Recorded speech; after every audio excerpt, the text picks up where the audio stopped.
आपका भरोसा बिल्कुल टूट चुका है? क्या आपका भरोसा बिल्कुल ख़त्म हो चुका है? क्या आपका भरोसा भगवान के ऊपर से उठ चुका है? तो हमें क्या करना चाहिए? हरे कृष्णा, हरे राधे। मैं हूँ सपना कुशवाहा और ये कहानी मैं जो सुनाने जा रही हूँ आप ध्यान से सुनिएगा। कृष्ण भक्त थे जो कृष्ण के अनन्य पूजा और भक्ति में लीन रहते थे। घर का जो वातावरण था बहुत ही आनंदपूर्ण और भक्तिपूर्वक था। इसलिए हमेशा कहते थे कि जो कुछ भी है ईश्वर सब तेरा है, तूने मुझे दिया है। कोई भी साथ हो या ना हो, तू हमेशा साथ रहना। नाव बन के तैयार हो गई। वो अपने समुद्री यात्रा पे निकल पड़े। दूर दूर तक समुद्र था। बस वो कहते हैं मेरे प्रभु मेरे साथ हैं। अचानक से एक तूफान आता है, नाव डूब जाती है। इन्होंने एक लाइफ जैकेट पहन रखी है, जो जीवन बचाता है वो जैकेट पहन के रखी है, और वो पानी में कूद जाते हैं। नाव में पानी भरने लगता है और वो समुद्र में कूद जाते हैं। बहुत देर तैरने के बाद इनको एक कहीं टापू नजर आता है और वो वहाँ पे आवाज़ देने लगते हैं कि कोई है, शायद कोई नज़र आ जाए। लेकिन इनको कोई नज़र नहीं आता है।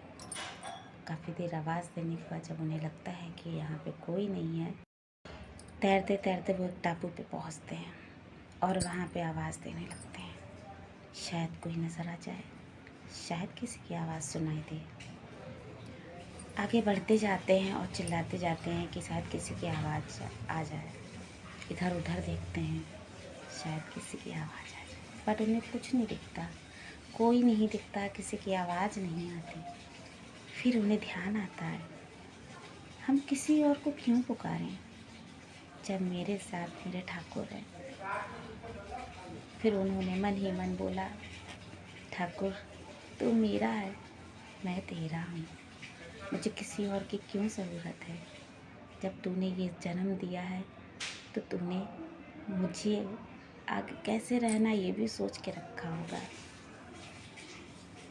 कल को सुबह होगी, पेट भरने के लिए कुछ ना कुछ मिल ही जाएगा।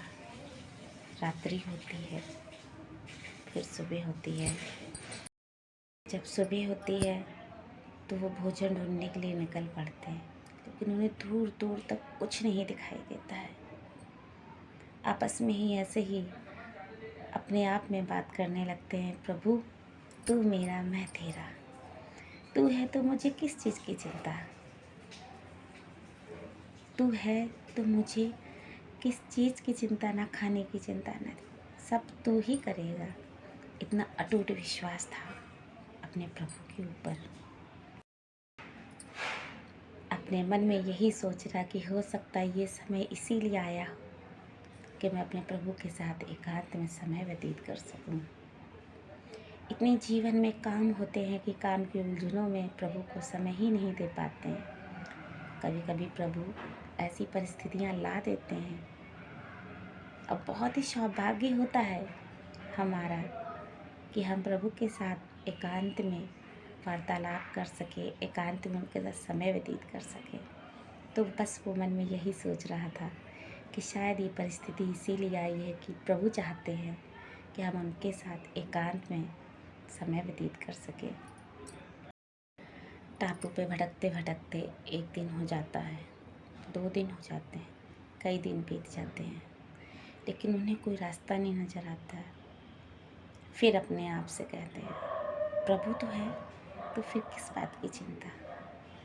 कुछ खाने चलते हैं, प्रभु चलो मेरे साथ खाइए चल के। कहीं जाते हैं, प्रभु चलो मेरे साथ घूमो चल के। लेकिन मन कमज़ोर हो जाता है, पर मन कमज़ोर हो जाता है। फिर मन को समझाता है, ईश्वर तो है मेरे साथ, फिर किस बात का डर। प्रभु ये मन मुझे विचलित कर रहा है, प्रभु ये मन मुझे भटका रहा है। मैं जानता हूँ कि आप मेरे साथ हो। कई दिन बीत जाते हैं, ये भी नहीं पता कि यहाँ पे कितने दिन और रहना है। फिर वो लकड़ियाँ तोड़ना शुरू करते हैं, उन्हें इकट्ठा करना शुरू करते हैं। मन में आता है कि एक झोपड़ी बनाए, घास फूस तैयार करते हैं, बोलते हैं आओ प्रभु चलो झोपड़ी बनाते हैं, चलो प्रभु लकड़ियाँ उठाते हैं। और मन में इतना अटूट विश्वास लेके एक सुंदर सी झोपड़ी तैयार करते हैं, जो कार्य उन्होंने कभी नहीं किया। घर में बहुत सारे नौकर चाकर थे और यहाँ पे उन्होंने एक सुंदर सी झोपड़ी तैयार करी। प्रभु चलिए झोपड़ी तैयार करते हैं। इतना अटूट विश्वास अपने प्रभु के लिए उन्होंने को है। झोपड़ी तैयार हो चुकी है, झोपड़ी के बाहर खड़े हैं, कह रहे हैं प्रभु देखो झोपड़ी कैसी बनी, सुंदर है ना, इसमें हम दोनों रहेंगे। आज मौसम भी ख़राब हो रहा है, बारिश होने से पहले चलो झोपड़ी बन गई। प्रभु अच्छा है, अब इस झोपड़ी में हम दोनों लोग रहेंगे। झोपड़ी बना के इतना प्रसन्न, इतना आनंदित होते हैं, कहते प्रभु आपने मेरा पूरा साथ दिया झोपड़ी बनाने में। जिसने कभी कोई काम नहीं किया उसने अपने हाथों से झोपड़ी बनाई, सोचिए उससे कितनी प्रसन्नता मिल रही होगी। उसी तरह आप सोचिए प्रभु ने ये सृष्टि की रचना की, हम लोगों को बनाया है, तो प्रभु को कितनी प्रसन्नता मिलती है हम लोगों को देख के, क्योंकि हम लोग उनकी रचना है। अचानक से बिजली कड़कती है, बारिश शुरू हो जाती है और बिजली झोपड़ी पे गिरती है। वो व्यक्ति देख के इतना दुखी हो जाता है क्योंकि उसकी झोपड़ी जल जाती है। इतने दिनों में पहली बार वो इतना दुखी होता है और कहता है प्रभु मैंने तो किसी के साथ कुछ गलत किया ही नहीं, तो मेरे साथ ऐसा क्यों। इतने दिनों में पहली बार वो दुखी और शिकायत की प्रभु से कि आपने क्या किया, आपने ये क्या किया, आपको पता है मैंने कितनी मेहनत से झोपड़ी बनाई थी और उसको भी जला दिया। वहाँ मेरे परिवार वाले कितने परेशान हो कि मैं कहाँ हूँ, आप क्यों ऐसा कर रहे हो मेरे साथ, मैंने क्या किया है ऐसा, मैंने किसी के साथ कुछ बुरा नहीं किया।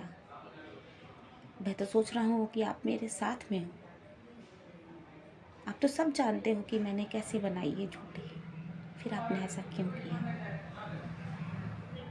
प्रभु ये आपकी कैसी लीला है, आप क्यों मेरी परीक्षा ले रहे हो।